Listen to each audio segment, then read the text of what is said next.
will get on the Hershey Highway to Hell. Well, you start at Hershey, Pennsylvania, where they apparently make Hershey chocolate bars, and then you end up with Angus Young and you Brian, whatever his name is, that sings for AC/DC. Well, Brian is, I don't know. Anyways, I don't know. Sometimes they wear these kind of, tartan colors, and this is another episode of what we're calling the Red Devil. And first of all, we're going to start off with the Jewish babushka. That's her. Okay, well, she reminds you that she's kind of like the Mona Lisa, but she's Jewish instead of Italian.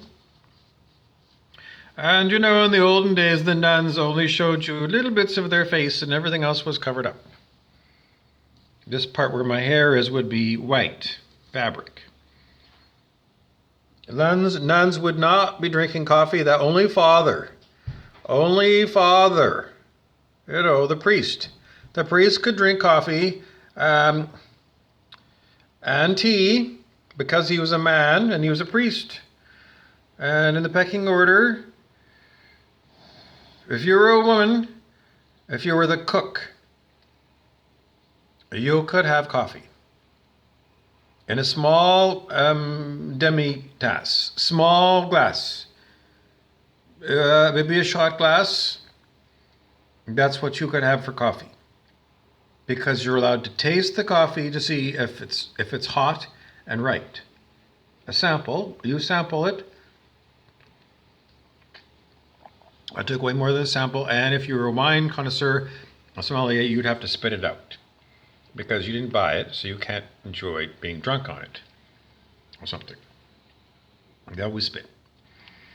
Other things that you wanted to know, no, we can't go backwards and forwards on this. Everybody needs to come to a full and complete understanding that nobody is going to get involved with nothing at all today, because everybody needs to remind everybody else that they forgot to call and cancel every other appointment, because I told you before, that it is harvest time, and Ascended Master Sananda told me that 25 years ago. Where were you?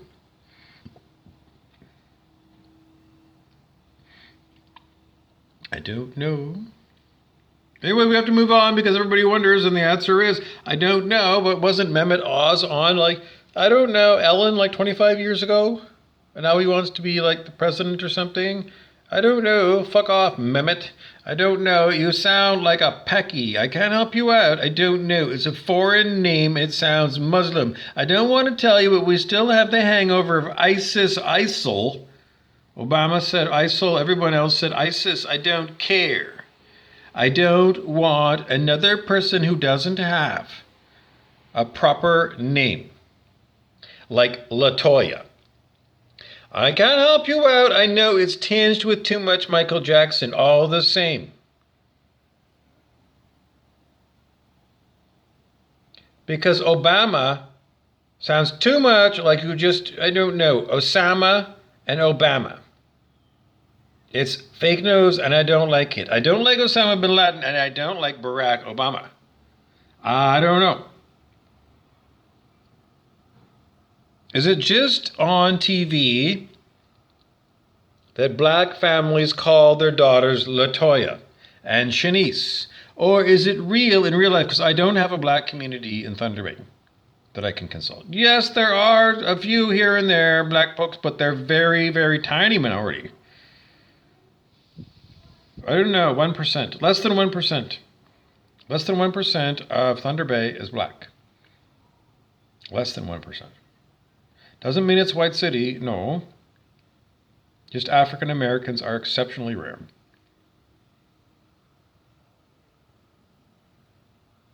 Unlike Richmond, BC, which is about 95% Chinese ancestry, Thunder Bay, people with Chinese ancestry are about as rare as black people.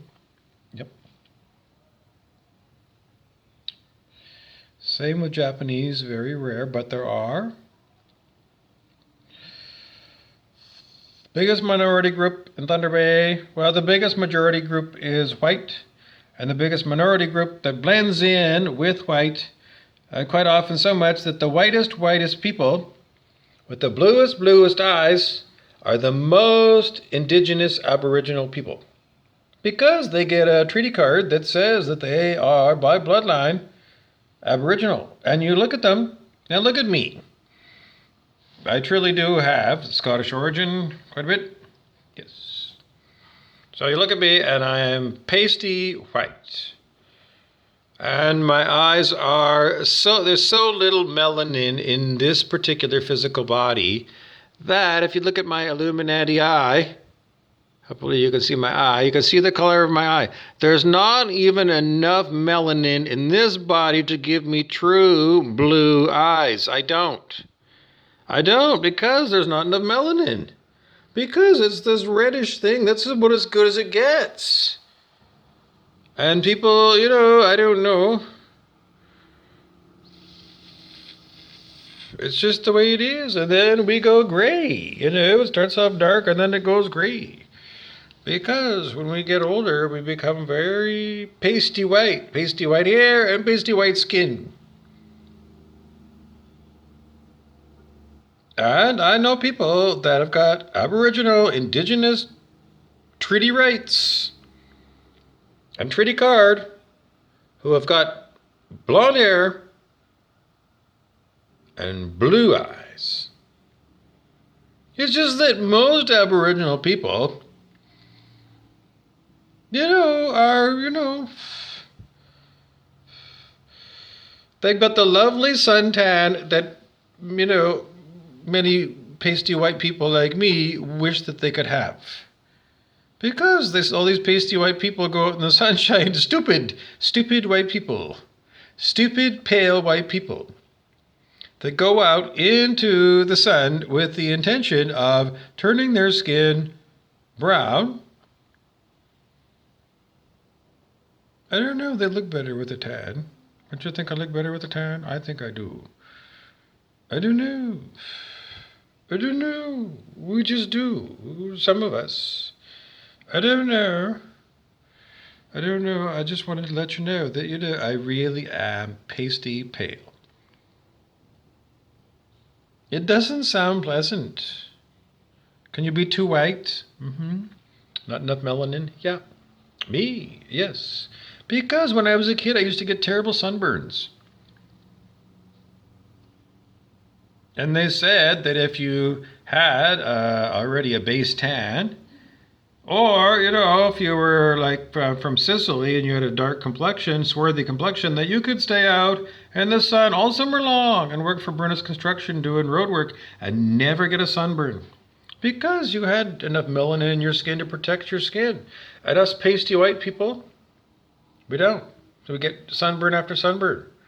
And then when we get older, they tell us, well, you're going to get skin cancer because of all these sunburns or whatever that you had, and, all this horrible stuff, and I'm a horrible. Why are we talking about this? Because this is all brainwashing. What? Well, I don't know. Skin cancer caused by the sun? Yeah, we don't have that. I don't know. Again and again and again. It's all fake news, book learning, Rockefeller science, and don't forget that Ghislaine Maxwell, girlfriend of Jeffrey Epstein, her father, Robert Maxwell, owns Macmillan Publishing, which makes textbooks. So, the person who was in charge of procuring, 8-year-old children from the island of Haiti so that Prince Andrew can, I don't know. What are you doing kidnapping children, Prince Andrew, on Epstein's Island? Because we need to keep reminding you that the hoi polloi, the people that own everything, like Ghislaine Maxwell's dad, Robert Maxwell, owned British newspapers, like in London, those tabloid newspapers.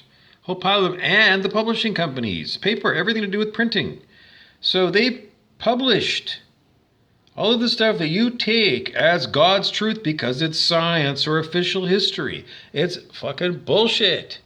Because you can't trust Robert Maxwell. Because his daughter is in charge of, I don't know. Have you not seen the movie Doctor Sleep? The sequel to The Shining, the Stephen King? Doctor Sleep. You got to watch it because that's what those people do to children. At Epstein's Island, you need to understand how horrific it is and what they do to kids. You need to know because they show you in that movie and it's a horrible thing, but you need to understand that in real life, is Epstein's Island real or not? They don't let us go there. All you have is mainstream news stories. Are you going to believe it or not? Are you going to believe that Bill Cosby raped those women? Are you going to believe that Bill Cosby was let out of jail early after he was so-called convicted on so-called mainstream news? Are they all phony baloney stories or not? Well, people in your family, have they ever had a crime committed against them?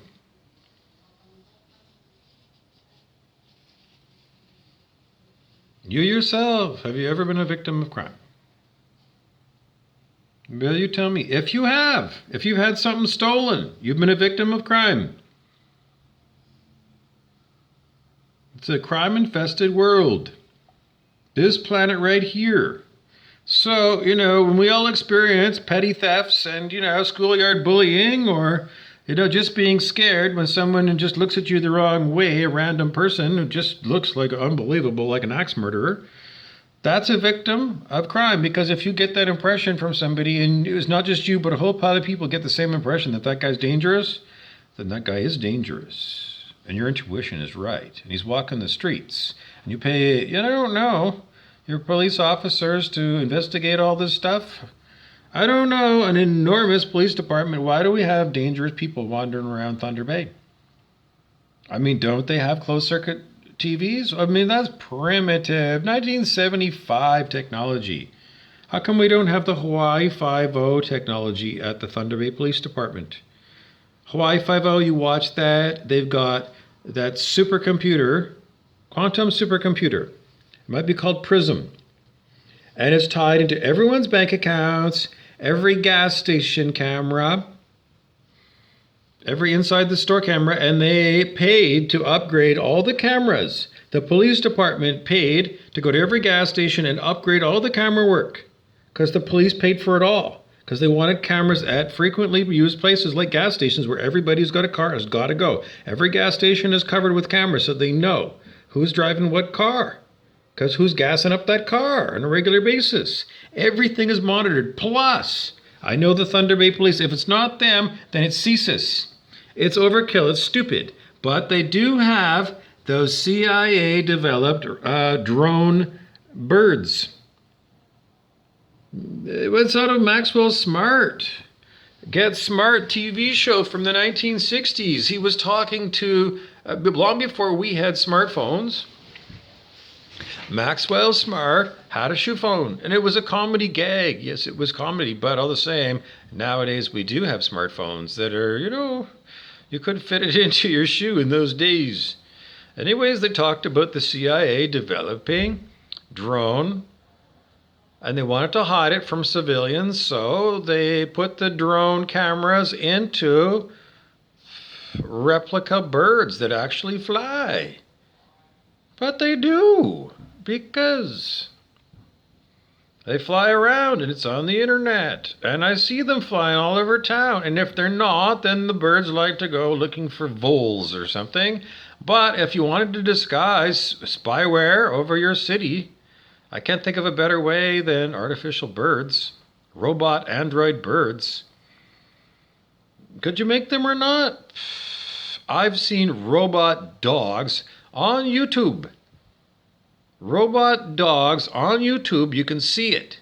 They skip double dutch. They do. So don't tell me they can't make robot birds. They can. So anyways, the level of spying that goes on here, we can't even guess. Smart dust was talked about in the 1980s in magazines such as maybe Popular Science or maybe Popular Mechanics. Smart dust, very, very small dandruff size, smaller than dandruff, yeah, I don't know. Smaller than a grain of salt. Dust that's got mini micro cameras that can see you. Is it true? I don't know how small is the circuitry have to be in order to jam in an IBM computer from, I don't know, 1995, a desktop computer or even a laptop computer from 1995, and then shrink it down and add all kinds more functionality, enormous cameras that we used in those days, even if it was digital or something, and jam it into your smartphone in your hand. How small is the circuitry there? It's infinitesimally small. You can't see it with your microwave oven, and you can't see it with it because you can't figure out how that stuff is done. It's all like sealed in. The equipment's inside. It's all sealed stuff, and it's not accessible to consumers for, they say, safety. And do-it-yourselfers are going to say because they don't want to reveal the secrets of what's inside all that stuff. How many people do you know in your lifetime have tinkered around and taken apart a microwave oven? I don't know a single person. But when I was young, tons of backyard mechanics would take apart their cars. I don't know, maybe in recycling depots, maybe they come in at nighttime and take apart the parts that are, already disassembled, but they're not supposed to be taken apart any more than that. To see what's really inside those microwave magnetrons that make microwave. Because if you went inside there, you could figure out how small can you make a magnetron, and can you surreptitiously implant microwave producing things? I don't know. And then there's all these other dimensions called like the etheric that perhaps you can only see under very low light conditions at beyond twilight, getting into even darker than twilight, but maybe not pitch black. When you look at trees, Stuart Wilde, the metaphysical author, said that's the best time to look at trees, is, twilight and getting into a little bit darker than twilight. And look at the outline of trees against the night sky and see if you can see the tree's aura. He said you can at that particular time, and that is what he called the etheric, the auras of people and trees and things. And apparently it's energy that your body can read. Just like you can read the energy of a room when you walk into a room, and the energy, you could cut it with a knife. Many books have that. It means bad energy. It's like, this is ominous, and here some people are going to have a fight, or they just had a fight, or they just shut up because they're in the middle of a fight, and they're going to say, thank you for the coffee, because they shut up, because you're the servant, and they shut up in the middle of their important fight, because you came in and, oh, it's shit. Well, I don't know. It's coffee. I need a coffee anyway. Thank you for the coffee. They might be sharp with you. They don't want to be sharp with you. They're sharp with this other person, and they can't help it spilling over to you. And then sometimes this happens, and then somebody who's been a butler for this person for 40 years is going to say, I've been with this person for 40 years, and they were like that the first day I met them. Sharp with servants, and other times maybe not so sharp. But I know over 40 years, if they're being sharp with the servants, is because they are in a raging, towering, furious rage, not with the servants, but somebody else who is maybe a business partner with this person. Could be a family member, but probably isn't. Probably somebody from the business world. They're furious with this one. Maybe they're a Tony Soprano and they're chewing out Pussy. Pussy was Tony Soprano's lieutenant. Anyways, that's what's going on. And, they're barely able to contain their anger and rage when you come in with coffee. But they manage to get a grip on their anger so that they don't give you a full blast. They're like sheltering you, and it's just spilling over. And they're like, they don't really ever tell you because you're a servant. But that's what you learn being a servant is don't take it personally. It means that they're having a horrible time with somebody else, a third party. Don't take it personally, but they appreciate the coffee. But if they do drop the coffee and it smashes, you don't take it personally. It might be a shock, but you learn to live with the shock, and you might just say, do you want me to pick that up or not? And they might nod and pick it up, and you pick it up, or they might just say, go, and then you just go. You just find out, do you want me to stay, or do you want me to go? Do you want me to clean that up, or should I go? I might say that. My Lord, is this a convenient time for me to clean that up, sir? Or would you prefer that I leave and come back at a more convenient time? Up to you, sir. And then the Lord would direct you, and then you would do as a good servant and do what you're told, because that's the Lord. And if you know the Lord tells you lose your job, and if you piss him off when he's in a towering rage, I don't know, he might arrange to, I don't know, make you disappear permanently. Because these people, when you really piss them off, we saw that in Breaking Bad. If you really piss off a gangster boss, then the gangster boss might stop in the middle of them having a big fight with other gangster bosses to discipline you, an unruly employee, in front of everybody. Because you need to know. Don't do it again or he's going to shoot you and blow your head off. Because there's a pecking order, and they showed us in Breaking Bad and Better Call Saul that even among gangsters, they understand that, sometimes the employees, in the middle of a big fight with somebody else, even a shooting war, sometimes the employee needs to be, everything needs to stop. And the employee needs to be in front of everybody disciplined because all the employees of that guy who's a senior guy who's fighting with me, all his employees need to come to the same understanding that, I'm a boss and that's a boss and we're having a fight, but in the middle of it, I don't want my underling, talking to that other boss while I'm here because I talk boss to boss and I don't have an underling of mine talking to that guy who's a boss because that makes me look stupid. So don't do it. Because the other guy is going, why do you have this mouthpiece talking to me when you're standing right there? Unless he's like a pre-professional lawyer person, but that's mostly to do with like the police. You have the mouthpiece deal with the police, but you don't have a mouthpiece messenger boy go. But unless you're playing, like power struggles with, this other person that you're in a, maybe, I don't know, some kind of a balance of power or something. Anyway, so we're moving on to another thing because we were doing, the Red Devil wears red, and this is because I don't know, I'm a little bit cold today.